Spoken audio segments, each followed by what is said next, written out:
వాక్యం అనేది చాలా గొప్పది, చాలా ఉన్నతమైనది, చాలా బలమైనది.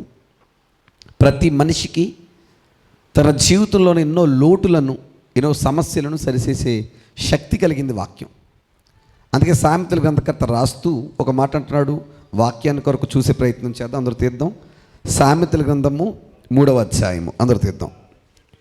సామెతల గ్రంథం 3వ అధ్యాయము 13వ వచనం నుంచి చదువుతాం చూడండి. 13వ వచనం నుంచి. జ్ఞానం అంటే వాక్యమే. ఇంకా లోకంలో అంతకుమించిన జ్ఞానం ఏది లేదు. జ్ఞానము సంపాదించిన వాడు ధన్యుడు, వివేచన కలిగిన నరుడు ధన్యుడు. వెండిని సంపాదించుట కంటే, అంటే వాక్యాన్ని సంపాదించుకోవడం మేలంట. దేనికంటే అంటే లోకంలో మనం సంపాదిస్తున్న వాటికంటే ఏది గొప్పది? వాక్యాన్ని సంపాదించడం గొప్పది. అపరంజిని సంపాదించుట కంటే జ్ఞానలాభము నొందుట మేలు. పగడముల కంటే అది ప్రియమైనది. నీ ఇష్ట వస్తువులన్నీ దానితో సమానములు కావు. దేంతో అంటే ఇప్పుడు ఏది గొప్పది ప్రపంచంలో? వాక్యం గొప్పది. కానీ దౌర్భాగ్యం ఏంటంటే ఈరోజు ₹1, ఒక 500, ఒక ₹1000 సంపాదించుకురావడానికి ఉదయం అంతా కష్టపడి ఇంట్లో పడుకున్నారు చాలామంది. కానీ ఆ 500 కంటే, ఆ 1000 కంటే, ఆ డబ్బు కంటే, ఆ బంగారం కంటే విలువైన వాక్యాన్ని సంపాదించుకోవడానికి చాలామంది రావట్లే. అంటే అంత అర్థం చేసుకోలేని వైనంలో లోకం ఉన్నది చూడండి.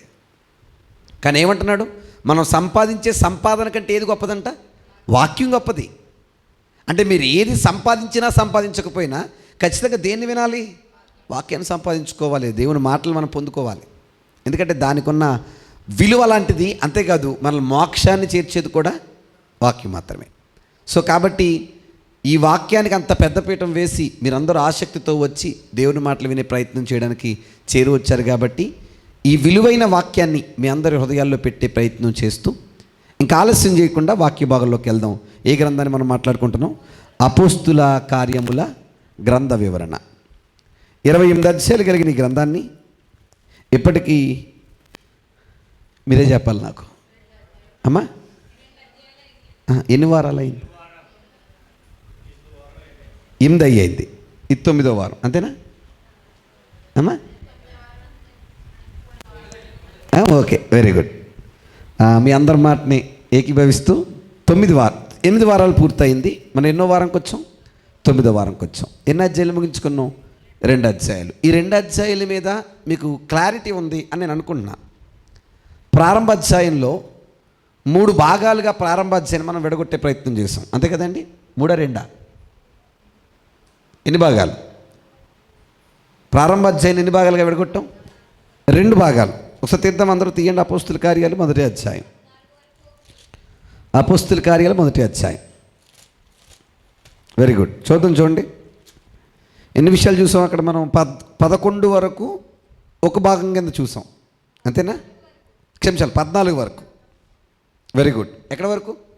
1వ వచనం నుండి 14వ వచనం వరకు. అందులో 4 విషయాలు మనం నేర్చుకున్నాం. ఏమండి మర్చిపోకండి. అది ఆరోహణము, పునరుద్ధానము, వాగ్దానము, ఎదురు చూడడం. ఇలా 4 అంశాల మీద ఆ మొదటి భాగాన్ని మనం మాట్లాడుకున్నాం. ఏమండి ఎదురు చూడడం అంటే ఎవరి కోసం ఎదురు చూస్తున్నారు? వీళ్ళు పరిశుద్ధాత్మని రాక కొరకు. ఆ ఎదురు చూపులో జరిగిన మరొక గొడవ ఏంటంటే ఒక సమస్యను చోటు చేసుకుంది వీళ్ళకి. ఏట్రా సమస్య అంటే 12 మందిలో ఒకడు తప్పిపోయాడు. ఎవరైనా? ఇస్కరియోతు యోధ. ఖచ్చితంగా ఆ ప్లేసు లేదా పోస్టు రిప్లేస్ అయితేనే కానీ వీళ్ళకి ఈ ఎదురు చూపులో కంప్లీట్నెస్ అనేది లేదు. అందుకు గాను వీళ్ళకి సమస్య వచ్చినప్పుడు ఆ సమస్యను ఎలా ఎదుర్కొన్నారు అన్న భాగాన్ని మనం 15 నుంచి 26 వరకు మాట్లాడుకున్నాం, అంతేనండి? Very good. 15 నుంచి 26 వరకు ఏంటంటే సమస్యకు టైటిల్ ఏమి ఇచ్చాను? సమస్యను పరిష్కరించిన పద్ధతి. మన జీవితంలో కూడా సమస్యలు వస్తే మనం కూడా ఆ పద్ధతిలో వెళ్తే ఖచ్చితంగా పరిష్కారం దొరుకుతుంది అని మనం మాట్లాడుకున్నాం. దాంతో 12వ అపోస్తులను వీళ్ళు ఎన్నుకోవడం జరిగింది. ఇప్పుడు మొత్తం 12 మంది అపోస్తులు ప్లస్ చాలామంది కలిసి ఒక మేడ గదిలో ఎదురు చూస్తున్నారు. ఎవరి కోసం? పరిశుద్ధాత్మ కొరకు. మీకు ఏమన్నా గుర్తుంటే ఆ మేడ గది ఎవరితో చెప్పండి. Very good. ఏ మరియా?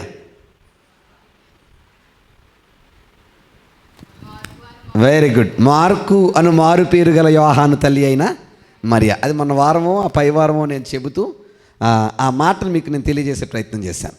సో మార్కు అని మారు పేరు గల యోహాను తల్లి అయిన మరియా. సో మేడగదిలో వీళ్ళందరూ కలిసి ఎదురు చూస్తున్నారు. అప్పటితో 2వ అధ్యాయం ప్రారంభమైంది. 2వ అధ్యాయంలో మొదటి భాగం కింద మొదటి వచనం నుండి 13వ వచనం వరకు మాట్లాడుకున్నాం. అంతేనండి. Very good. ఎవరి రాక? పరిశుద్ధాత్ముడి రాక. ఆ తర్వాత 14వ వచనం నుండి ఎక్కడి వరకు? 14 నుండి 18 వరకు మాట్లాడుకున్నాం. అంతేనండి. దాని టైటిల్ ఏమి ఇచ్చాం? ఏమనండి? అంత్య దినములు అనగా ఏమిటి? వందనాలండి అయ్యా. ఏంటండి? అంతే కదా? తప్పు చెప్తున్నానా? Very good. తర్వాత 19 నుండి 36 వరకు మాట్లాడుకున్నాం. 19 నుండి 36 వరకు ఏంటది టైటిల్? పేతురు గారు చేసిన మొదటి ప్రసంగం. ఓకేనండి. Very good. గత వారం కాక ముందు వారం 37వ వచనం నుండి 39 వరకు మాట్లాడుకున్నాం. ఏమని? వాక్యం విన్నవారు ఎలా స్పందించాలి. అంతేనా? Very good. 40 నుండి 47 వరకు గత వారం మాట్లాడుకున్నాం. బాప్తీసం పొందిన వాళ్ళు ఎలా ఉండాలి. సో ఇప్పటి వరకు 2 అధ్యాయాలు ముగించుకొని చాలా సబ్ టైటిల్స్తో ఎన్నో వివరణాత్మకమైన విషయాలు మనం చూసుకుంటూ వచ్చే ప్రయత్నం చేసాం. ఇప్పుడు 3వ అధ్యాయాన్ని మనం ప్రారంభించుకోవాలి. ఎన్నో అధ్యాయాన్ని? 3వ అధ్యాయాన్ని. జస్ట్ ఎందుకు నేను రీక్యాప్ ఇచ్చానంటే కొత్తగా వచ్చిన వాళ్ళు ఉన్నారు కాబట్టి ఒకసారి వాళ్ళకి ఒక అవగాహన వస్తుంది. సడన్గానే 3వ అధ్యాయం అంటే ఏం జరిగింది 2 అధ్యాయుల్లో అన్న కన్ఫ్యూజన్ ఉంటుంది కాబట్టి ఏదో సింపుల్గా సీరియల్లో రీక్యాప్ ఉంటుంది కదా, ఆ రీక్యాప్ ఇచ్చాను. మరి అర్థం కాకపోతే ఖచ్చితంగా ఈ పార్ట్లన్నీ యూట్యూబ్లో ఉన్నాయి, మీరందరూ చూసే ప్రయత్నం చేయండి. కానీ చాలా మెయిన్ పార్ట్ ఎగిరిపోయింది. సబ్స్క్రైబ్ చేయకండి, పర్లేదు, చూస్తే చాలు. అంత్య దినములు అనే ఈ టాపిక్ మీద మనం మాట్లాడినప్పుడు మధ్యస్థంగా ఉన్న మొక్క ఎగిరిపోయింది. అది దేవుని చిత్తం అయితే ఎప్పుడైనా అనుకూలం ఉంటే మరలా మాట్లాడి పెట్టే ప్రయత్నం చేద్దాం. సో మిగతావన్నీ యూట్యూబ్లో అందుబాటులో ఉన్నాయి. ఒకవేళ ఎవరికైనా ఆసక్తి గలవారు ఉంటే చూసే ప్రయత్నం చేయండి. Very good. 2 అధ్యాయాలు ముగించుకున్నాం. ఈరోజు మనం 3వ అధ్యాయంలోకి ప్రవేశించాలి. ఎన్నో అధ్యాయంలోకి? 3వ అధ్యాయం. ఎన్ని వచనాలు ఉన్నాయి? 26 వచనాలు. 26 వచనాలని ఒక భాగం కింద రాసేసుకోండి. ఏమా ఇన్ని వచనాలు ఉన్నాయంటే ఎంతసేపు చెప్తాడు అనుకుంటున్నారేమో. చాలా తక్కువ సేపు. ఎంతసేపులో అయిపోయింది ఏంటి అని అనిపిస్తుంది మీకు. Okay, very good. 26 వచనాలని ఒక భాగం కింద రాసుకోండి. టైటిల్ ఏమని రాస్తారంటే, మరలా చెప్తున్నాను మీకు, నేను టైటిల్ ఇచ్చేది ఆ టైటిల్ చదివినప్పుడే మీకు అందులో ఉన్న సబ్జెక్ట్ ఏంటో అవగాహన వచ్చేయాలని.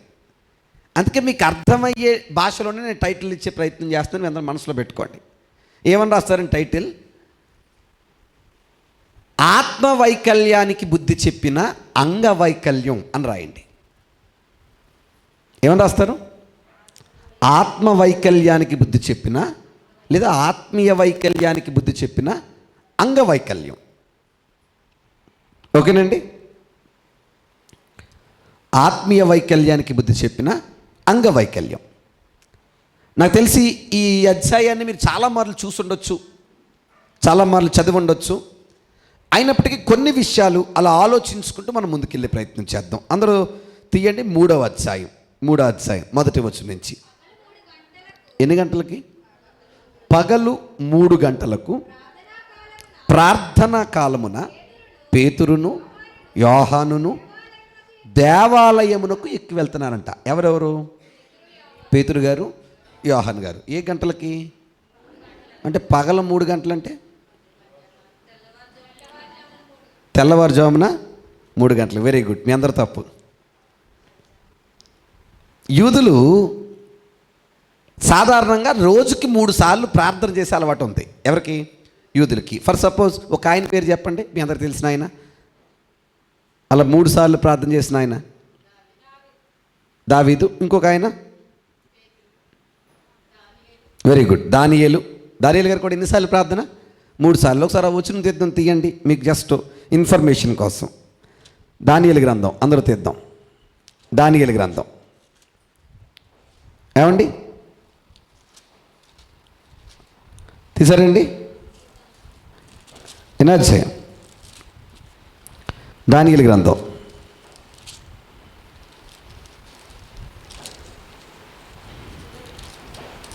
6వ అధ్యాయమా?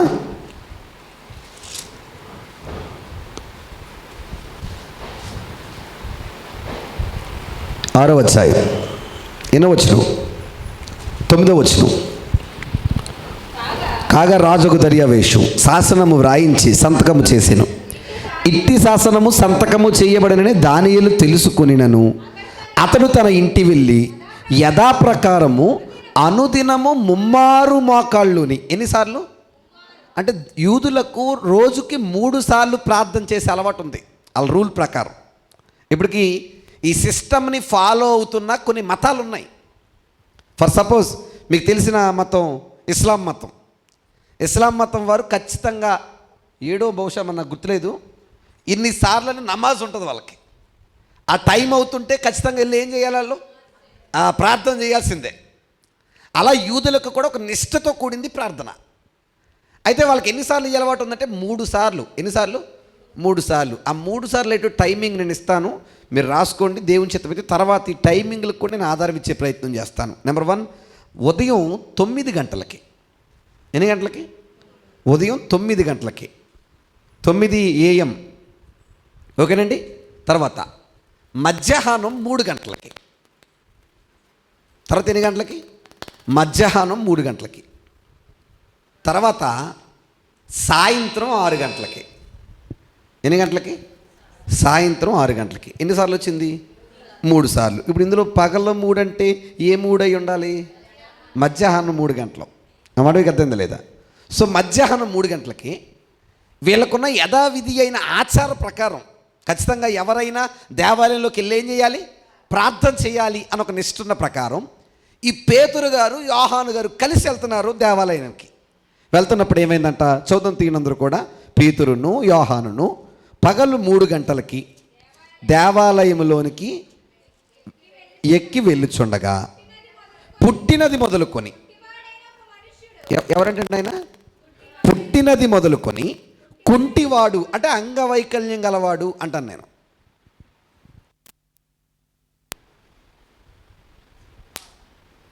ఏమండి? Okay, check. వైర్ పోయిందా మామయ్య? ఓకే, ఏంటండి ఏం చెప్పాను? Very good. 2వ వచనం, పుట్టినది మొదలుకొని కుంటివాడైన ఒక మనుషుడు అంటే నేనేమన్నాను? అంగవైకల్యం అనొచ్చు కదండి. Very good. అంటే ఒక అంగవైకల్యం కనబడ్డ మనుషుడు మోసుకొని పోతున్నాడు. ఎక్కడికి? దేవాలయానికి. ఈ సందర్భాలన్నీ మీకు అలా మైండ్లో గుర్తుండిపోవాలి. ఎవరెవరు వెళ్ళారు దేవాలయానికి? పేతురు యోహాను. ఎందుకు వెళ్ళారు? ప్రార్థన చేసుకోవడానికి. Very good. అక్కడ ఎవరు కనబడ్డారు వీళ్ళకి? పుట్టుకతో కుంటివాడైన ఒక వ్యక్తి కనబడ్డాడు. ఎందుకు వచ్చాడంటే ఆయన వాడు దేవాలయములోనికి వెళ్ళు వారిని భిక్షమడుటకు కొందరు ప్రతిదినము శృంగారమను దేవాలయపు ద్వారమునద్ద ఉంచుచూ వచ్చిరి. ఏ దేవాలయం? అది ఎక్కడ ఉంది? ఏమండి? ఇప్పుడు ఇక్కడ ఏ దేవాలయం అన్నాడు? శృంగారమను దేవాలయం. అదే దేవాలయం. Very good, very good. మంచి సందర్భం. అక్కడ శృంగారం అనే దేవాలయం అనలే. ఏమన్నాడు చూడండి సార్, మళ్ళీ చదవండి అన్నమాట. శృంగారమను దేవాలయపు ద్వారము అంటే అది ద్వారానికి ఉన్న పేరు. నా మాటకి అర్థమైందా లేదా? యెరూషలేం దేవాలయమే, మనం అనుకుంటున్న సొలొమోను మందిరమే. ఆ మందిరానికి కొన్ని ద్వారాలు ఉండేవి. అందులో ఒక ద్వారం పేరే శృంగారము. ఏం పేరు? మళ్ళీ శృంగారం అంటే ఈ పదం ఏంటి ఎలా ఉందనుకుంటే అది తెలుగు తర్జుమా. ఇంగ్లీష్లో బ్యూటిఫుల్ అన్నాడు, అంటే అందమైన, లేకపోతే ఈస్టర్న్ వాల్ అని కూడా అన్నాడు దాన్ని. ఈస్టర్న్ వాల్ అని కానీ బ్యూటిఫుల్ వాల్ అని కానీ తెలుగులో శృంగారం అనే దేవాలయపు ద్వారం అని దానికి పరిభాషలు వాడాడు. సో ఈ ద్వారం దగ్గర ప్రతిరోజు పెట్టుకొస్తానంటే ఇన్ని ఎవరిని? పుట్టుకతో గుడ్డువాణ్ణి. ఎవరిని? పుట్టుకతో గుడ్డువాణ్ణి. అప్పుడు ఏమైంది? పేతురును యోహానును దేవాలయములో ప్రవేశింపబోయినప్పుడు ఎవరో పుట్టుకతో కుంటివాడు. ఇప్పుడు మీ అందరికీ తెలుసు వీళ్ళిద్దరూ ఈయనకి ఏమి ఇవ్వబోతున్నారు?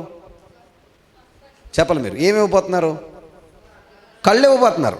క్షమించారు, కాళ్ళు ఇవ్వబోతున్నారు. ఏమి ఇవ్వబోతున్నారు? కాళ్ళు ఇవ్వబోతున్నారు. ఎవరికి? పుట్టుకతో కుంటివాడికి. అవునా కదా? వీడు ఎప్పటి నుంచి వస్తున్నాడు? పుట్టిన నుంచి కుంటోడుగానే ఉన్నాడు. ఎప్పటి నుంచో అలా పెట్టుకుంటూ వస్తున్నారు వీళ్ళు. ఆ మాట మీకు అర్థం లేదా? ఇప్పుడు మీ అందరూ మంచి ప్రశ్న అడుగుతాను, మీరు సమాధానం చెప్పండి నాకు. యేసు ప్రభు వారి కంట ఈ గుడ్డోడు పడలేదంటారా, పడ్డాడంటారా? ఈ కుంటోడు ఏమండి? యేసు ప్రభు వారి కంట ఈ కుంటోడు పడ్డాడంటారా, పడలేదంటారా? ఇంకా మీకు క్లారిటీ కావాలంటే కింద చదివితే ఆ యేసు కూడా నాకు తెలుసు అంటాడు ఆయన. ఆ కుంటోడు ఎవరు తెలుసు? యేసు తెలుసు. ఇప్పుడు నేను అందరిని అడుగుతున్నాను, మీరు బాగా ఆలోచన చేయండి. మరి తెలిసినప్పుడు ఎన్నో వేల మందిని స్వస్థపరిచిన యేసయ్య పనిలో పని ఈయన్ని కూడా స్వస్థత చేసేయచ్చుగా. మీరు ఆలోచన చేయాలి ప్రతి మాట కూడా. ఎంతోమంది కుంటోళ్ళకి కాళ్ళు ఇచ్చాడు, ఎంతోమంది గుడ్డోళ్ళకి కళ్ళు ఇచ్చాడు, ఎంతోమంది చెవిటోళ్ళకి వినిపించేటట్టు చేశాడు, ఎంతోమందికి ఎన్నో రకాల స్వస్థతలు చేశాడు ఆయన, మన పక్షభేదం లేకుండా. మరి అన్ని చేసిన దేవుడు ఇక్కడ ఈ పుట్టుక గుంటాడు. ఏమండి, పైగా ఎక్కడున్నాడో, ఎక్కడో మూల కాదు, ఎక్కడ? దేవాలయం ద్వారం దగ్గరే, ఎప్పుడు అక్కడే ఉంటూ వచ్చాడు. మరి యేసు ప్రభు కంట పడలేదా అంటే ఖచ్చితంగా పడ్డాడు కింద ఆధారాలను బట్టి. కానీ ఎందుకు కాపాడరంటే మీరు జస్ట్ ఆలోచన చేయండి, ఆ పని ఎవరు చేయాలని? అది శిష్యులు చేయాలని. ఆయన ఒక పని విడిచిపెట్టి వెళ్ళాడంటే ఆ పని ఎవరు చేయాలని? ఆ తర్వాత వచ్చిన వారు చెయ్యాలని. ఇప్పుడు అంతేగాని వీళ్ళకి యేసు ప్రభువే చేయలేదంటే మనం కూడా ఏం చేయకూడదని ఆలోచన వస్తుందని కాదు. మీకు ఇంకా అర్థమయ్యే భాష చెప్తాను. సృష్టిని చేసింది దేవుడు, సృష్టిలో జంతువులన్నీ చేసింది కూడా దేవుడు. పేర్లు పెట్టింది ఎవరు? వెరీ గుడ్, ఆదాము. ఎవరు? దేవుడికి పేర్లు పెట్టడం రాకంటారా? చెప్పాలి నాకు. Very good. దాని అర్థం ఏంటంటే తన తర్వాత తన వదిలిన పని ఎవరు చేయాలి? తర్వాత ఉన్నవారు చేయాలని. కానీ విచిత్రం ఏంటంటే ఈరోజు చాలామంది ఈ కోణాన్ని అర్థం చేసుకోవడంలో విఫలమయ్యారు. దేవుడు పని విడిచిపెట్టలేడంటే ఓహో ఈ పని నేను చెయ్యాలా అన్న ఆలోచన లేదు చాలామందికి. దేవుడే పట్టించుకోవట్లేదంటే నాకు కూడా ఏం లేదు, సంబంధం లేదు. ఏమంటే నేను అడుగుతున్నాను, దేవుడు మనకు విడిచి వెళ్ళిన పనులు కూడా ఉన్నాయా, లేవండి? ప్రశాంతం గారు, ఉన్నాయండి? దేవుడు మనకు విడిచి వెళ్ళిన పనులు ఉన్నాయండి, చాలా ఉన్నాయి. ఎఫెసీ పత్రికలు అనుకోండి రాస్తూ ఓ మంచి మాట మాట్లాడుతూ చూద్దాం, అందరూ తీయండి, కొన్ని విషయాలు చూసే ప్రయత్నం చేద్దాం. ఎఫెసీ పత్రిక ఏమండి, ఎన్నో వచనం? 10వ వచనం. మరియు మనము 2వ అధ్యాయం 10వ వచనం. మరియు మనము వాటి యందు మనము నడుచుకొనవలనని దేవుడు ముందుగా సిద్ధపరిచిన సత్క్రియలు చేయుటకై మనము క్రీస్తు యేసునందు సృష్టించబడిన వారమై ఉన్నాము. అంటే మనకి పనులు విడిచిపెట్టి వెళ్ళాడా లేదా? చెప్పండి, విడిచిపెట్టి వెళ్ళాడా లేదా? కానీ విచిత్రుడు చెప్పనా, ఈరోజు దేవుడు ఈ పనికి అప్పచెప్పాడయ్యా అనే ఆలోచన చాలామందిలో ఉండట్లే. చాలామంది మనం ఏమైనా పని చేస్తాం అనుకోండి, ఓహో ఇది దేవుడు నా కోసం విడిచిపెట్టాడా అన్న ఆలోచన లేదు. చాలామంది మనం ఎలా ఫీల్ అవుతున్నామంటే నేను ఎందుకు చేయాలి, నాకేం సంబంధం, నాకేటి, ఇంకా చెప్పాలంటే నాకేమైనా జీతం ఇస్తున్నారా అని అన్ని వాళ్ళు కూడా ఉండరండి. కానీ ఒక మాట చెప్పనా, నిజంగా మనం చేస్తున్న దేవుడి పనికి మనకు జీతం ఇస్తున్నారు. ఎవరు ఇస్తున్నారు? అన్నాడు కదండి, ప్రతి వాడికి వాడి క్రియల ప్రకారం నేనేమిస్తాను అంటే. ఇప్పుడు జీతాలు వస్తున్నాయి మనకి, కావద్దు ఇప్పుడు అకౌంట్లో పడలేదు అంతే. ఆ అకౌంట్లో పడి రోజున అప్పుడు అంత పెద్ద అయ్యో ఆ రోజు నేను చేశాను కాదు అని బాధపడతాం మనం. ఈ గవర్నమెంట్ ఉద్యోగులకి ఇన్సెంటివ్స్ అని ఉంటాయి, మీ ఎదురు తెలుసో తెలీదు. అంటే జీతం కాకుండా వాళ్ళు ఏ పని అయితే చేశారో పర్ఫార్మెన్స్ బేస్న వాళ్ళు ఎంత పని అయితే చేస్తున్నారు నెలలో దానికి ఇంతని వేస్తారు. వాళ్ళు 1000 రూపాయలకే చేశారనుకోండి పర్ఫార్మెన్స్, 1000 వేస్తాడు. 15 ఏళ్ళు చేస్తే 15 ఏళ్ళు వేస్తాడు. ఆ పర్ఫార్మెన్స్ బేస్ చేసినప్పుడు అందరి అకౌంట్లో ఒకేలా పడవు. ఒకడు 15 ఏళ్ళు పడతాయి, ఒకటి 2 ఏళ్ళు పడతాయి. అప్పుడు 2 ఏళ్ళు పడ్డా ఏం బాధపడతాడు చెప్పండి? ఆ నెలలో ఆడుకోకుండా నేను కూడా పని చేసేస్తుంటే బాగుండు, నాకు కూడా ఎంత వచ్చేవి, 15 ఏళ్ళు వచ్చేవి అనే బాధ ఉంటుంది. అవునా కదా? విచిత్రం ఏంటంటే దేవుడు జీతం ఇచ్చే రోజు ఒకటి ఉంది. ఆ రోజున దాన్ని మనం పొందుకోవాలంటే భూమి మీద ఉన్న మనం ఖచ్చితంగా ఆయన విడిచి వెళ్ళిన పని ఏం చేయాలి చెప్పరు? ఏం చేయాలి? చెయ్యాలి. ఎందుకంటే మనం చేయడానికే మనం చేస్తామని ఈరోజు ఈ పనులన్నీ మన ముందు ఆయన పెట్టాడు, ఉంచాడు. కానీ ఈరోజు చాలామంది దేవుని పనులను చేసే ఆలోచన వైఖరి చాలామందిలో లేదు. సరే, వెరీ గుడ్. ఇప్పుడు ఏం చేస్తున్నారంట? పుట్టుకతో కుంటివాడైన వారిని వీళ్ళిద్దరూ చూశారంట. వాళ్ళు పేతురు యోహానును దేవాలయంలో ప్రవేశించబోయినప్పుడు వాడు చూచి భిక్షం అడుగగా పేతురును యోహానును వారిని తేరి చూచి ఏం లేదన్నారా? చూడన్నారా? వీళ్ళ దగ్గర ఏమైనా ఉన్నాయంటారా? మీరు ఆ మాటలన్నీ పట్టుకోవాలి. అవన్నీ క్రైస్తవుడికి ఉండవలసిన ముఖ్యమైన లక్షణాలు. చాలా క్రైస్తవుడికి చాలా ముఖ్యమైన లక్షణాలు ఇవన్నీ. ఏంటి? దేవుడు ఇచ్చిన శక్తి ఏంటి? అది మర్చిపోవాలి మనం, గుర్తుంచుకోవాలి మనం. సాధారణంగా నిజం చెప్పండి, ఇప్పుడు ఎవరైనా బయట ఓ కుంటోడో గుడ్డోడో మనల్ని డబ్బులు అడిగాడు అనుకోండి, మీ దగ్గర డబ్బులు లేవు, మీరేం చెప్తారు? చిల్లర లేదు బాబు అంటారా? ప్రార్థన చేస్తాను బాబు అంటారా? నిజం చెప్పండి. అంటే నేను ఏమంటానంటే మనం నేర్చుకోవాల్సిన పాఠాలు ఇవన్నీ. నిజమే కదండి? ఓ గుంటోడో గుడ్డోడో వచ్చి నిజంగా మనల్ని అడిగినప్పుడు బాబు ప్రార్థన చేస్తాను అని అనగలం మనం? అంటే మన ఫీలింగ్ ఏంటంటే ఇక్కడ ఎందుకు అని ఒకటి. రెండోది, ఇప్పుడు నేను చేసినంత మాత్రం అంటే కళ్ళు వచ్చేస్తాయా అనే కదా. మూడోది, మనకు సిగ్గు నామోషిని. ఇది మెయిన్ గొడవ. కానీ ఒక క్రైస్తవ విశ్వాసం అనేది చాలా గొప్పది. ప్రార్థనతో నిజంగా మనస్ఫూర్తి చెప్తున్నానండి. నేను ప్రార్థన చేస్తే దేవుడు వింటాడన్న నమ్మకం మీలో ఉంటే ప్రతి చిన్నదానికి మీరు ప్రార్థన చేస్తారు. నిజమే కాదండి? ఖచ్చితం అది. కానీ ఎక్కడో ఈ మధ్య మనం అన్ని విషయాల్లో ప్రార్థన అనేది ఫెయిల్యూర్ అవుతుందంటే అర్థం ఏంటంటే మన ప్రార్థన మీద ఎక్కడో మనకు కొంచెం నమ్మకం అనేది తగ్గింది. పేతుర్ని యోహాన్ని చూసి వాళ్ళు ఏమైనా ఇస్తారేమో అని ఎదురు చూస్తుంటే మా దగ్గర లేవు అంటలేదు. వాళ్ళు పిలిచారు, పిలిచి మా వైపు చూడమన్నారు. వాడేమో ఏమన్నా దొరుకుతాయేమో అని వాడు చూస్తుంటే వాడితో అంటున్నారంటే ఇల్లు. అందుకు అంతటా పేతురు, వెండి బంగారములు నా యొద్ద లేవు కానీ నాకున్నదే నీకు ఇస్తాను. బా, ఆ మాట చూడండి ఎంత బాగుందో. నా దగ్గర ఏం లేదు, నువ్వు అనుకుంటున్న వెండి లేదు, నువ్వు అనుకుంటున్న బంగారం లేదు, కానీ నాకున్నదే నీకు ఇస్తాను. ఏంటంటది? నజరేయుడైన యేసునామమున నడవమని చెప్పెను. ఎవరికి అంటే ప్రార్థన చేశాడు. ఎవరి కోసం? కుంటోడు కోసం. అంటే ఆయన కలిగిందేంటి ఏం కలిగింది అంటే మీరు అర్థం చేసుకోండి. మీ దగ్గర ఏమున్నా లేకపోయినా మీ దగ్గర ఉన్న ప్రార్థన ఉంది, అది చాలా శక్తివంతమైంది. ఎలాంటిది? చాలా పవర్ఫుల్. దాని పవర్ తెలియాలంటే దాన్ని అర్థం చేసుకునే కెపాసిటీ నీకు ఉండాలి. నేను మంచి పడుతుంది చెప్పండి, నిజంగా మనస్ఫూర్తి చెప్పండి.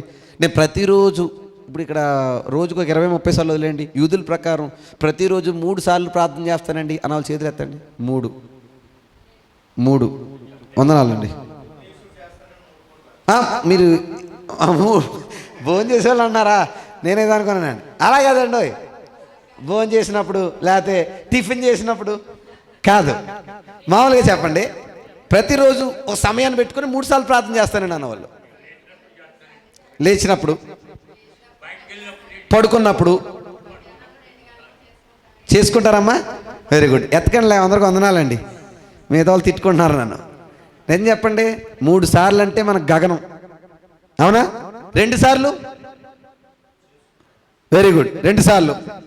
చాలామంది రేఖ చోట్లే కానీ రేఖ తలదించేసిందంటే ఒకసారి బ్యాచ్ చేయమనుకున్నాను. 2 సార్లా? 2 సార్లు వందనాలండి. కానీ కొంతమంది ఒకసారి కూడా చేసుకునే వాళ్ళు ఉంటారు. అది కూడా ఎప్పుడు? భోజనం టైంలోనో పడుకున్నప్పుడు. అవునా? ప్రభువా నేను పడుకుంటున్నాను చెప్పండి. పొద్దున బతికించా? అది కాదు, నేను పడుకుంటున్నాను పొద్దున కాడ కాదు, ఇప్పుడు కూడా మనం మాడతాం కదా. నువ్వు ఒక డజన్ మందిని పంపు. ఎవరిని? దోతల్ని. నేనేం చేస్తాను? పడుకుంటాను. ఏం చెప్పండి, దేవుడు ఎందుకు పెట్టాలి సెక్యూరిటీ మనకి? మన పొద్దునంతా ఆయన పని చేసాం కదా, మరి చేసామా? పొద్దునంతా మనం సొంత పని చేసుకుని వచ్చి సొంత విధానాల్లోకి వెళ్ళిపోయి సాయంత్రం వచ్చి ప్రభువా నాకు సెక్యూరిటీ పెట్టంటే నిజంగా నాకు అనిపిస్తుంటుంది దేవుడు ఇవన్నీ ఎలా వింటున్నాడో ఏటో అనిపిస్తుంటుంది నాకు. నిజమా కదండి? పెట్టు, పైగా మామూలు వద్దు, కొంచెం గట్టిగా ఉండేట్టు బంగారం పెట్టు. ఏ దోతలు? బంగారు దోతలు అని హాయిగా. కొంతమంది అయితే దౌర్భాగ్యం ఏంటంటే, నేను ఎలా అన్నాను బాధపడకండి, మంచం దిగి మోకాళ్ళేసి బ్యాచ్లో కూడా లేదు. నిజమే కదండి? మంచం మీద పడుకొని ఇలా రెండు చేతులు ఇలా పెట్టుకొని, ప్రభువా ఎవరిని? దేవుణ్ణి. ఎక్కడి నుంచి? ఎక్కడ దిక్కుండా? ఏమన్నా నేను అడుగుతానండి, ఇవన్నీ దేవుడు చూడంటారా? చూడంటారా? ఇప్పుడు ఓ మాట చెప్తుంటాను మీకు. మీరు ఎప్పుడైనా కలెక్టర్ దగ్గరికి వెళ్ళారా లేదో? అలవాటు ఉందండి మీకు? చూసారా లేదు కలెక్టర్ గారిని? చూడలేదా? చూసిన వాళ్ళు ఉండొచ్చు ఇక్కడ చాలామంది. కలెక్టర్ గారి దగ్గరికి వెళ్ళినప్పుడు ఏమైనా మాట్లాడాలంటే ఎలా మాట్లాడతారు మీరు?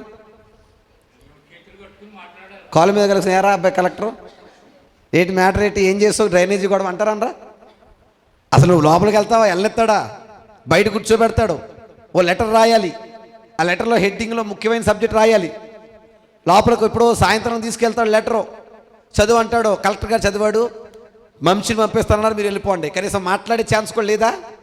ఆ కూసేపు కూర్చున్నందుకే గడగడలాడుతూ కూర్చుంటాం బయట, ఆఫీస్ బయట. ఎవరు ఆఫీస్ బయట? నిజమే కదండి? నేను అడుగుతున్నాను, మనం ప్రార్థన చేస్తున్నామంటే ఎవరితో మాట్లాడుతున్నాం? అసలు ఎంత అలర్ట్గా ఉండాలి ఆయనతో మనం మాట్లాడుతున్నప్పుడు. నాకు అనిపిస్తుందండి, దేవుడితో చాలామంది మాట్లాడి ఈ ప్రార్థనా సమయాన్ని చాలా ఎటకారంగా చేస్తున్నారేమో అనిపిస్తున్నారు చాలామంది. ఎందుకంటే మధ్యలో కిక్కినవన్న ఎన్నెళ్ళు ఏం తెరిచేస్తారు?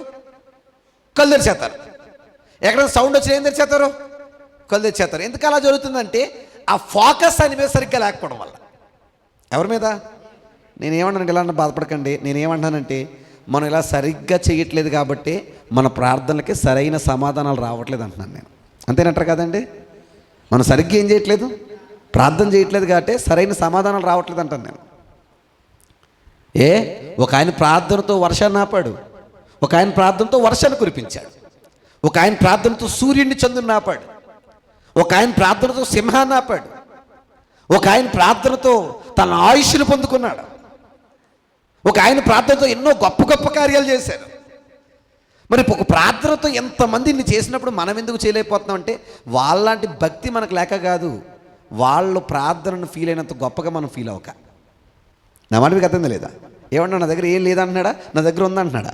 నా దగ్గర ఉంది, నాకేముంది? ప్రార్థన ఉంది. నాకు కలిగింది నీకు ఇస్తాను. ఎందుకు? ఏమి ఇచ్చాడంట? లేచి నడవమని చెప్పాను. వాని కుడి చేయి పట్టుకొని లేవనెత్తెను, వెంటనే వాని పాదములను చీలమండలములను బలము పొందెను. వాడున దిగ్గున లేచి నిలిచి నడుచుచు గంతులు వేయుచు పేతురుకి జై, యోహానికి జై అనేను అన్నా లేదా? ఎవరిని శోధించాడు? ఈ మాటలను చదువుతున్నప్పుడు అండి ఈరోజు సేవకుల పరిస్థితి ఎంత దారుణం అనిపిస్తుందో. కార్యం చేసింది ఎవరు? దేవుడా? Very good. కళ్ళ ముందు చేసింది ఎవరు? శిష్యులు, పేతురు, యోహాను. కనీసం చేసినందుకైనా నువ్వు గొప్పడు అయ్యా పేతురు అనలవద్దా? కానీ ఎవరికి ఇస్తున్నాడు థ్యాంక్స్? నాకేమనిపించిందంటే ఈ మిరాకిల్ చేసిన వీళ్ళిద్దరూ మేం కాదు ఆయనే అని చెప్పి ఉండాలి. అంతేనా కదా? ఏ థ్యాంక్స్ చెప్తుంటే మేం కాదురా ఎవరు చేస్తా. నిజం చెప్పనా, ఈరోజు దేవుని పేరు మర్చిపోయారు, మనుషుల పేర్లు ఎక్కువైపోయాయి. నిజమా కదండి? పలానా స్వస్థత వరం కలిగిన సేవకుడు. ఎవరికి వరం? అయ్యగారికి. ఏ వరం? స్వస్థత వరం అయ్యగారికి. మళ్ళీ అడుగుతున్నాడు, అయ్యగారికా దేవుడికా? కానీ అది పక్కన పెట్టేశారు.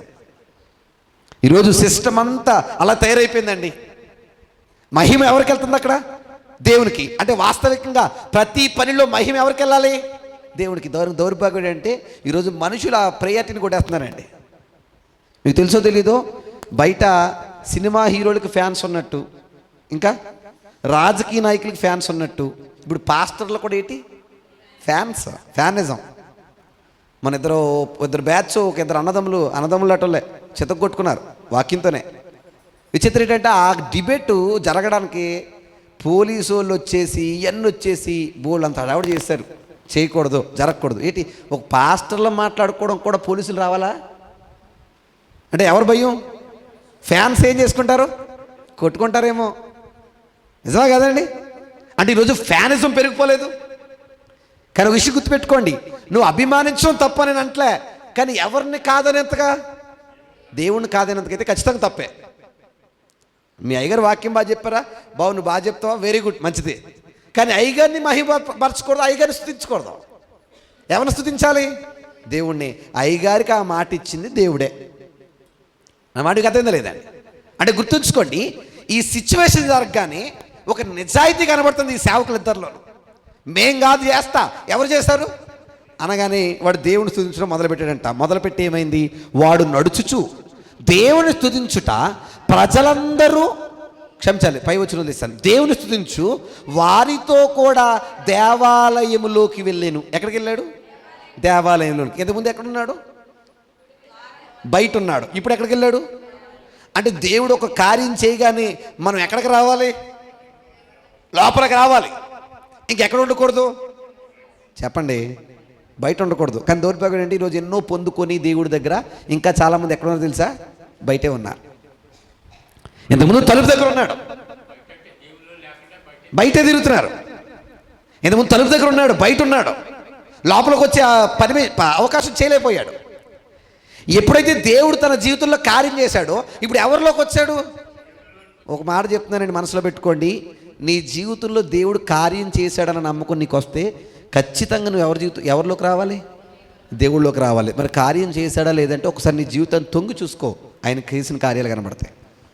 ఎన్నో మార్లండి, ఎన్నో మార్లు పోయే నేను ఎన్నోసార్లు బతికించి ఉండాలి. ఆయన బాధల్లో నీ కుటుంబాన్ని ఎన్నిసార్లు సరి చేసి ఉండాలి. ఒక అంగవైకల్యం కలిగిన వ్యక్తి నేర్పుతున్న పాఠం ఇదంతా. తన మారక ముందు బయట ఉన్నాడు, దేవుడు తన జీవితంలో మేలు చేయగానే ఎవరి దగ్గరికి వచ్చాడు? లోపలికి వచ్చాడు. ఆ లోపలికి వచ్చాక ఏమైందంట? శృంగారమును దేవాలయపు ద్వారమునొద్ద భిక్షము కొరకు కూర్చుండిన వాడు వీడే అని గుర్తిరిగి వానికి జరిగిన దానిని చూచి విస్మయముతో నిండి పరవశులైరి. అంటే జనాలందరూ ఆశ్చర్యపడిపోతున్నారు. ఎవరిని చూసి?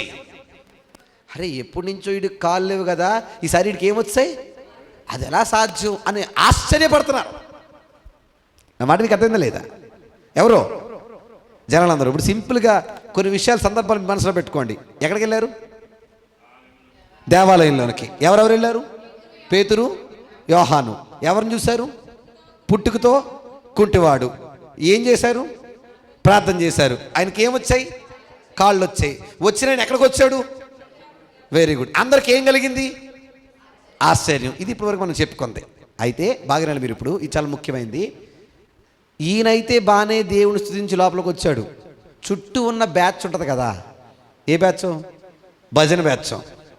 ఇప్పుడు వీళ్ళందరూ ఎవరిని చూశారంటే కాళ్ళు ఇవ్వడం ఎవరెవరు ఇచ్చారు?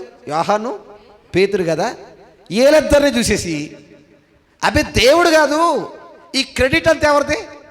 పేతురుది, యోహాన్ది అని సనగడం, డప్పు కొట్టడం మొదలెట్టారు. ఎవరికి? పేతురికి, యోహానికి. నేను చెప్పండి, ఇప్పుడు క్రెడిట్ ఎవరికి వెళ్తుంది? పేతురికి, యోహానికి. వాళ్ళకి సంతోషం ఉండాలా, బాధ ఉండాలా? లలితమ్మ గారు ఇప్పుడు ఈ పని చర్చిలో ఏదో పని చేశారండి, లలితమ్మ గారు చేశారు. నా మాట ఏదవుతుందా? నేను వచ్చి లలితమ్మ గారు చేసిన దాని పని, దేవుడు చాలా ఈ పని బాగా చేశాడు, అయితే దేవుడిని అనకుండా లలితమ్మ గారినే పొగుడుతున్నాడు అనుకోండి. ఇప్పుడు లలితమ్మ గారికి ఏం ఫీల్ అవ్వాలి? మీకు ఇంకా అర్థమే భాష చెప్తాను. నేను చాలా బాగా ప్రసంగం చెప్పానండి, మీరు వచ్చి అడిగారు నన్ను, చెప్పారు నన్ను ఏమని, తమ్ముడు చింపేసో సూపర్ అన్నారు. నేనేమనాలి?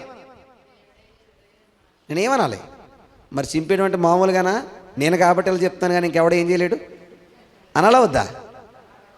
నేనేం చెప్పాలంటే నాదేం లేదు, అంతే, ఎవరిది? ఆయిందే అని నేను చెప్పాలి. నిజమా కదా? కానీ దౌర్భాగ్యుడు ఈరోజు చాలామంది అలా ఎవడన్నా వచ్చి పొగుడుతుంటే వాడు గొప్ప చెప్పేసుకుంటున్నారు.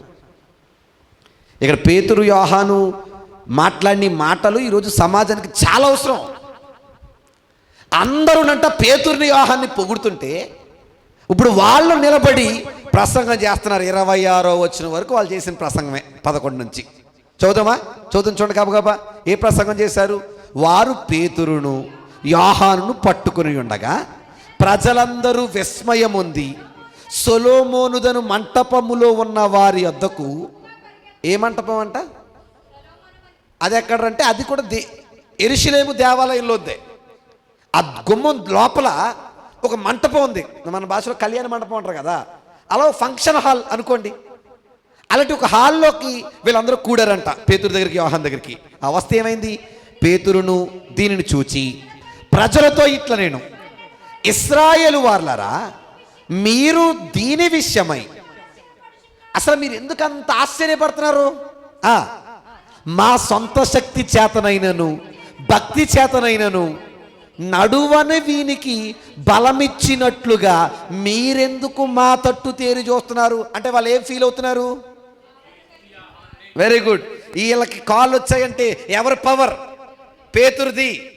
ఎవరి శక్తి? పేతురుది. ఎవరి బలం? పేతురుది అని అనుకున్నారు వీళ్ళు. పేతురు అన్నాడు, ఇది మా సొంత శక్తి కాదు, మా సొంత బలం కూడా కాదు. మీరెంత ఆశ్చర్యపడవలసిన సీన్ అయితే లేదు. మరి ఎవరి బలం అంట? ఎవరి బలం అంట?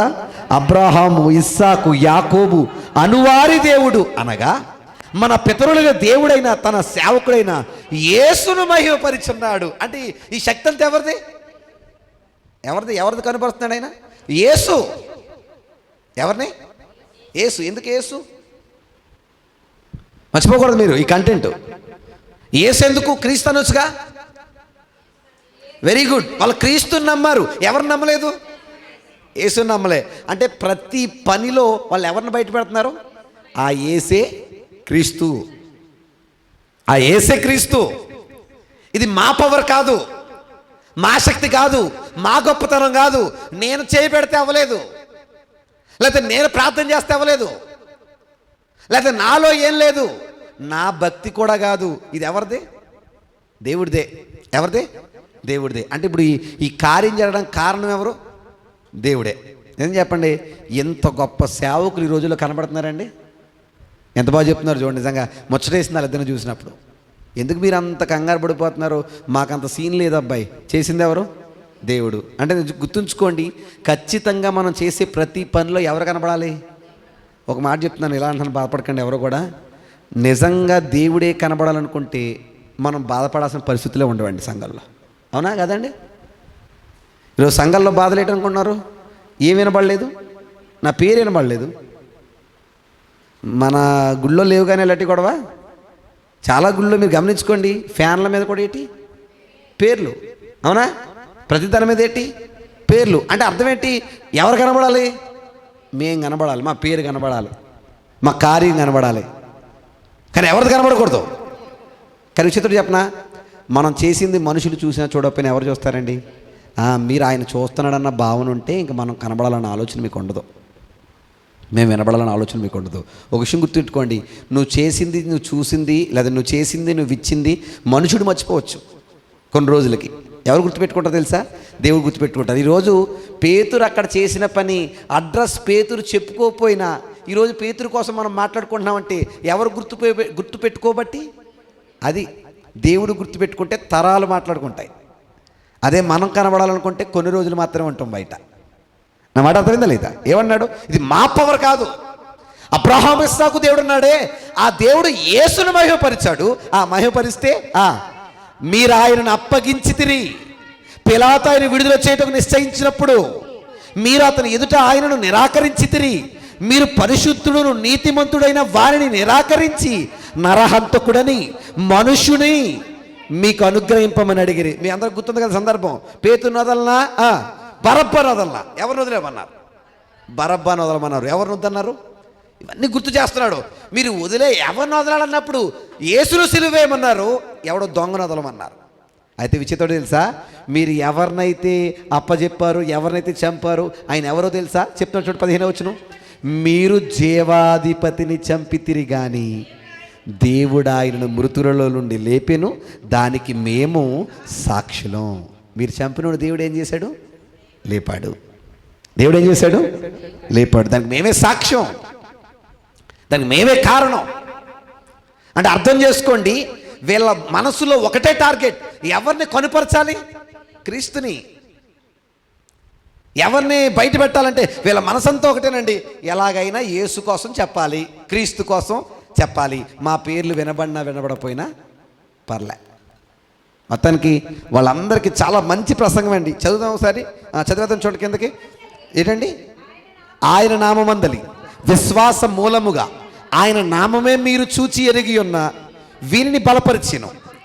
ఆయన వలన కలిగిన విశ్వాసమే మీ అందరి ఎదుట వీనికి పూర్ణ స్వస్థత కలుగజేశాను. ఎవరు నమ్ముకుంటూ వచ్చింది ఈ స్వస్థత? యేసుని నమ్మితే. అంతేగాని మా బలం అయితే ఆ కంటెంట్ అంటే అదే, మా బలం అయితే కాదు, మా గొప్పతనం అయితే కాదు.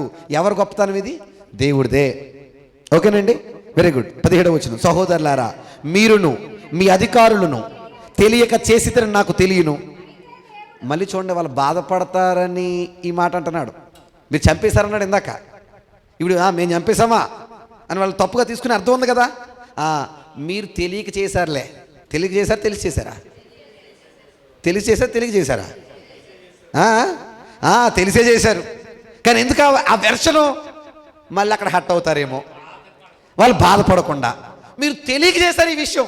తెలుసుంటే ఈ పని ఎన్నిసార్లు చెప్పాడు? 33.5 ఏళ్ళు 3.5 ఏళ్ళు అదే చెప్పాడు ఆయన. నేనేరే బాబు ఆ క్రీస్తునని. వాళ్ళు నమ్మలేదు. తెలిసినా ఏం చేయలేదు, నమ్మలేదు. కానీ ఇప్పుడు ఏమన్నాడు ఆయన? మళ్ళీ వాళ్ళు బాధపడతారని మీరు తెలియక చేశారు ఈ పని. అయితే ఏమైందంటే అయితే దేవుడు తన క్రీస్తు శ్రమపడునని సమస్త ప్రవక్తల నోట ముందుగా ప్రచురపరిచిన విషయమున ఇలాగు నెరవేర్చెను. ప్రభు సముఖం నుండి విశ్రాంతి కాలములు వచ్చినట్లు మీ కొరకు నియమించిన క్రీస్తు యేసు ఆయన పంపునట్లు మీ పాపములు తుడిచివేయబడు నిమిత్తము మారు మనస్సు నొంది తిరుగుడి. అంటే ఈ కార్యం ద్వారా వాళ్ళు ఎవరి కోసం చెప్తున్నారు? Very good. యేసుక్రీస్తు ప్రభు వారి కొరకు చెబుతూ వారి బ్రతుకులను మార్చే ప్రయత్నం చేస్తున్నారు. ఎక్కడ ఇదంతా? Very good. దేవాలయంలో జరుగుతున్న గొడవ. ఏం చేయడానికి వెళ్ళారు? ప్రార్థన చేయడానికి వెళ్ళారు. కానీ వీళ్ళు ప్రార్థన చేయడానికి వెళ్ళిన చోట దేవుడు చేసిన కార్యం వేరు. మీరు చేయడానికి వచ్చింది ప్రార్థన కదా అబ్బాయి, మీరు ఇక్కడ ఏం చెప్పాలి? వాకింగ్ చెప్పాలి. స్టేజ్ మార్చేశాడు అన్నమాట దేవుడు. కొన్నిసార్లు అండి మనం అనుకోని సందర్భాలు ఏర్పడుతుంటాయి. అక్కడ ఇది టైం కాదు అనకూడదు. దేవుడు మనకు అనుకూలత ఇస్తే ఎక్కడైనా ఏ చోటైనా ఎవరి మాట చెప్పాలి? దేవుడి మాట చెప్పాల్సిందే, అనేక మందిని మార్చాల్సిందే. అర్థమైందండి నా మాట? చూడండి ఎంత బాగా చెప్తున్నాడు, ఎంత చక్కటి మాటలు మాట్లాడుతున్నాడు. ఏమంటున్నాడండి? ఈ మారు మనసు నొంది తిరుగుడి, అన్నిటికీ కుదురుపాటు కాలం వచ్చునని దేవుడు ఆది నుండి తన పరిశుద్ధుల నోట పలికించెను. అంతవరకు యేసు పరలోక నివాసి అయ్యుండుట ఆవశ్యకము. మోషే ఇట్లను ప్రభు అయిన దేవుడు నా వంటి ఒక ప్రవక్తను మీ సహోదరుల నుండి మీ కొరకు పుట్టించును. ఆయన మీతో ఏమీ చెప్పినను అన్ని విషయంలో మీరు ఆయన మాట వినవలెను. ఆ ప్రవక్త మాట విననివాడు ప్రజల్లో నుండి ఉండకుండా సర్వనాశనమగునెను. మరియు సమూయేలు మొదలుకొని ఎందరో ప్రవక్తలు ప్రచురించిరో వారందరూ ఈ దినము గూర్చే ప్రకటించితిరి. ఆ ప్రవక్తలను దేవుడు అబ్రాహాముతో నీ సంతానము భూలోక వంశములని ఆశీర్వదించబడని చెప్పి మీ పితరులతో చేసిన నిబంధనకును మీరు వారసులై ఉన్నారు.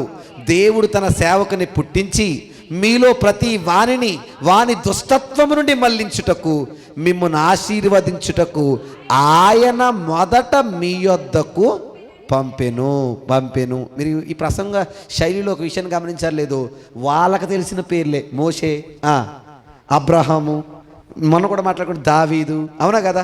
అంటే వాళ్ళకి తెలిసిన వాటిల్లో నుండే తెలియని విషయాలు చెప్తున్నాడు. చెప్పి వీళ్ళు చెప్పినవన్నీ కూడా ఎవరి కోసం అనుకున్నారు? మీరు మొన్న చంపేశారే ఆ క్రీస్తు కోసమే. విచిత్రుడు చెప్పమంటారా? మీరు తెలియక పని చేశారు కానీ తెలుసుంటే ఆ పని చేయరు. కానీ విచిత్రుడు అంటే ఈరోజు ఎంత స్వస్థత జరిగింది ఎవరి వల్ల? ఆ యేసు వల్లే. అందుకే ఈయన అంటున్నాడు, ఆ యేసు నామమున మీరు మారు మనసు పొంది తిరగండి. ఎవరికి ఇచ్చాడు పిలుపు? ఎవరికి ఇచ్చాడు? దేవాలయంలో ఉన్న అందరికీ. విచిత్రుడు అక్కడ యాజకులు ఉన్నారు, పెద్దలు ఉన్నారు, ప్రధానులు ఉన్నారు, చాలామంది ఉన్నారు. మొన్న చెప్పింది బయట ప్లాట్ఫామ్, వాళ్ళందరికీ చెప్పాడు. ఇష్టం వచ్చిన వాళ్ళు ఉన్నారు, ఇష్టం లేని మానేశారు. ఇప్పుడు జాగ్రత్తగా మెసేజ్ ఎక్కడికి వెళ్ళింది? మందిరంలోకి. ఏ మందిరంలోకి? యూదులు మత విధానాలు కలిగిన యెరూషలేము దేవాలయంలోకి. ఇప్పుడు మందిరంలో వాక్యం ప్రకటించబడింది. అక్కడ ఉన్న అందరికీ కూడా పిలిపింది. ఏమవమని? మీ బ్రతుకులు మార్చుకొని తిరగండి, మారండి అనే ఒక సమాచారాన్ని ఒక అంగవైకల్యము కలిగిన వ్యక్తిని మార్చడం వల్ల ఈ బాధ ఏర్పడింది. నా వాడికి అర్థం లేదు. ఎవరి వల్ల? ఒక అంగవైకల్యం కలిగిన వ్యక్తిని మార్చడం వల్ల ఆత్మీయ వైకల్యాన్ని సరిచేసే ప్రయత్నం చేస్తున్నాడు పేతురు గారు, యోహాను గారు. Very good. ఇప్పుడు మొత్తానికి పిలుపు అయితే వెళ్ళింది. మరి అందులో తిట్నీ ఉన్నాయి. మళ్ళీ కొన్నిసార్లు అక్కడక్కడ జండు బాం రాసిన ప్రయత్నాలు కూడా చేశాడు. మరి ఇంతకీ వాళ్ళు మారారా, మారలేదా? దేవాలయంలో పోనీ ఏమైనా తిరగబడ్డారా? ఎలాంటి పరిస్థితులు చోటు చేసుకున్నాయి? మీ అందరికి గుడ్ న్యూస్, అందరికి వందనాలండి.